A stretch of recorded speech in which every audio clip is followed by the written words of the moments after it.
Hello students, welcome back to my YouTube channel JK tutorials. আমি তোমাদের Joyjit sir আজ class 9-এর ফার্স্ট ইউনিট টেস্টের লাইফ সায়েন্সের সাজেশনের ভিডিও নিয়ে চলে এসেছি।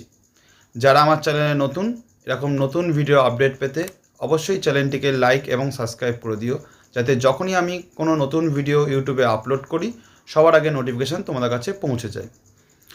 তো দেখো স্টুডেন্টস, ক্লাস 9-এর আমাদের যে লাইফ সায়েন্সের ফার্স্ট ইউনিট টেস্ট হবে, তোমরা ভালো করেই জানো আমাদের মোট 40 মার্কসের এক্সাম হয়, যেখানে আমাদের সাধারণত প্রতিটি স্কুলে আমাদের ফার্স্ট 2-3 অধ্যায় আমাদের লাইফ সায়েন্সে থাকে। তো ভিডিওর শুরুতে আমাদের ভালো করে জেনে নিতে লাগবে এই দুটি অধ্যায় থেকে আমাদের কত মার্কসের প্রশ্ন বা কী প্যাটার্নের প্রশ্ন আমাদের ফার্স্ট ইউনিট টেস্টে আসে। তো তোমাদের সুবিধার্থে আমি ফার্স্ট ইউনিট টেস্টে আমাদের 40 মার্কসের নাম্বার ডিস্ট্রিবিউশন আমি তোমার সামনে তুলে ধরেছি।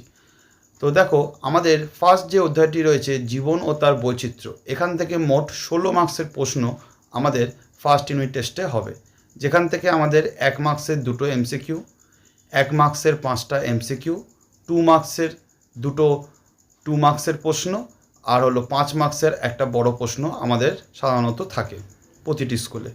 আর দ্বিতীয় চ্যাপ্টার যেটি রয়েছে আমাদের জীবনের সংগঠন ও স্তর, এখান থেকে 1 মার্কসের 5টা এমসিকিউ, 1 মার্কসের 6টা এমসিকিউ, আর আমাদের 2 মার্কসের 4খানা প্রশ্ন থাকবে, আর 5 মার্কসের একটা প্রশ্ন। টোটাল আমাদের 24 মার্কসের প্রশ্ন আমাদের এই অধ্যায়টি থেকে থাকবে। তো আজকে আমি তোমাদের সাথে আমাদের প্রথম যে অধ্যায়টি রয়েছে জীবন ও তার বৈচিত্র্য, এই ফার্স্ট অধ্যায় থেকে যে প্রশ্নগুলি খুবই গুরুত্বপূর্ণ পরীক্ষার জন্য, আজকে সেই প্রশ্নগুলো আমি সবার আগে তোমার সাথে আলোচনা করব। তো দেখো স্টুডেন্টস, আমাদের এই যে প্রথম অধ্যায়টি রয়েছে, এখান থেকে সবার আগে আমি কিছু পার্থক্য তোমাদের জন্য আমি রেখেছি। তোমরা যদি বিভিন্ন স্কুলের প্রশ্ন যদি দেখো বা রায়ামার্টিনের কোশ্চেন ব্যাংক দেখো, তাহলে দেখবে যে এই অধ্যায় থেকে আমাদের কিছু পার্থক্য প্রতিটা স্কুলে দিয়ে থাকে। প্রথম যে পার্থক্যটি আমি রেখেছি মসবর্গ ও ফনবর্গ, খুবই গুরুত্বপূর্ণ। মসবর্গ ও ফানবর্গ সাধারণত প্রতিটি স্কুলে এই পার্থক্যটি দিয়ে থাকে। 2 নম্বর ব্যক্তবীজি ও গুপ্তবীজি, খুবই গুরুত্বপূর্ণ। একবীজপত্রী, দ্বিবীজপত্রী, এই 3টি পার্থক্য এই অধ্যায় থেকে সাধারণত সব স্কুলে দিয়ে থাকে।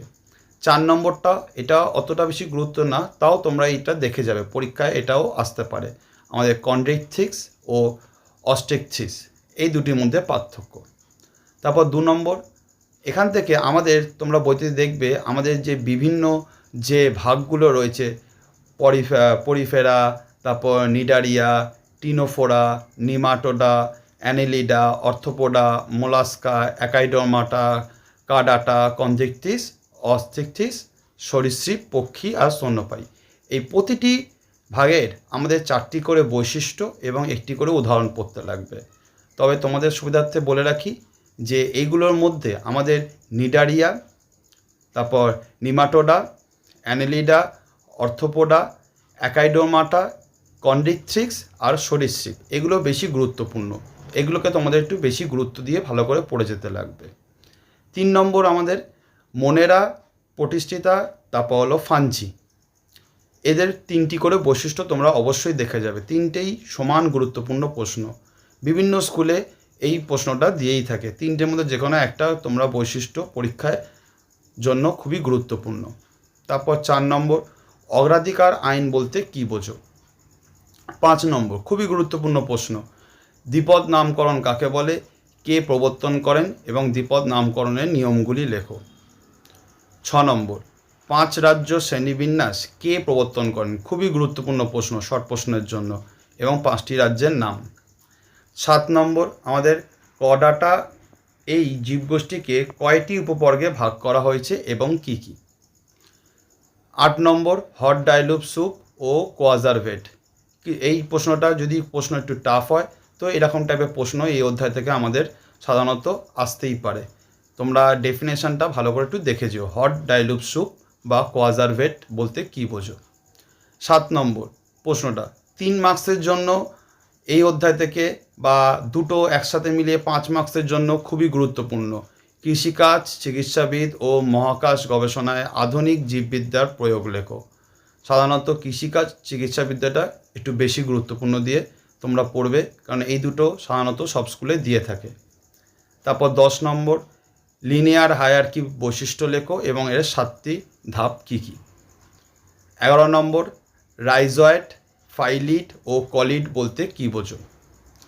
তারপর দেখো এখান থেকে এই 12 থেকে শুরু করে 17 দাগের যে প্রশ্নগুলো আমি রেখেছি, হাঙরকে কেন হাঙরকে আমাদের কেন কন্ড্রিকথিস বলা হয়, সকল মেরুদণ্ডী কড়াটা কিন্তু সকল কড়াটা মেরুদণ্ডী নয় কেন, তারপর বাদুড়কে পাখি না বলে স্তন্যপায়ী কেন বলা হয়, তারা মাছকে মাছ নয় কেন বলা হয়, তারপর উদ্ভিদ রাজ্যে উভয়চর বলা হয় কেন এবং কাদের বলা হয় এবং কেন, আর চিংড়ি মাছ নয় কেন।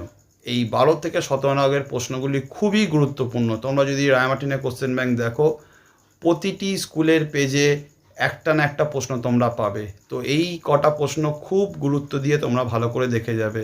এই অধ্যায় থেকে 2 মার্কসের জন্য এই প্রশ্নগুলো খুবই কিন্তু গুরুত্বপূর্ণ। নেক্সট হলো 18 দাগের জীব ধাপের সৃষ্টির ধাপগুলি ছকের সাহায্যে দেখাও। 19 নম্বর কিছু আমি তোমাদের জন্য এখানে সংজ্ঞা দিয়েছি, আমাদের 1 মার্কসের জন্য খুবই গুরুত্বপূর্ণ। ট্যাক্সোনমি কাকে বলে, ট্যাক্সন কাকে বলে, বা ট্যাক্সোনমি হায়ারার্কি বলতে কী বোঝো।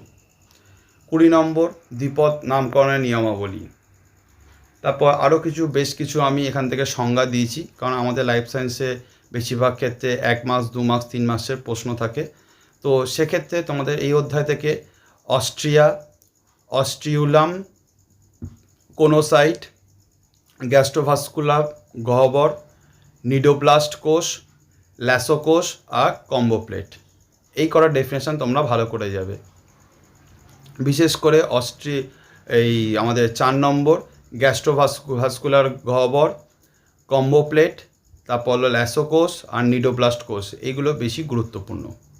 তারপর 22 নম্বর 3টি করে বৈশিষ্ট্য ও 2টি করে উদাহরণ লেখো। মনেরা, প্রোটিস্টা, ফাঞ্জি বা শৈবাল, আর হলো আমাদের ছত্রাক। এই কটা তোমাদের বৈশিষ্ট্য 3টি করে এবং 2টি করে উদাহরণ খুবই গুরুত্বপূর্ণ। পরীক্ষার জন্য একটাও বাদ দেওয়া যাবে না। যে কোনো একটা পার্ট তোমাদের কিন্তু 2 মার্কস বা 3 মার্কসের জন্য এখান থেকে আসতেই পারে।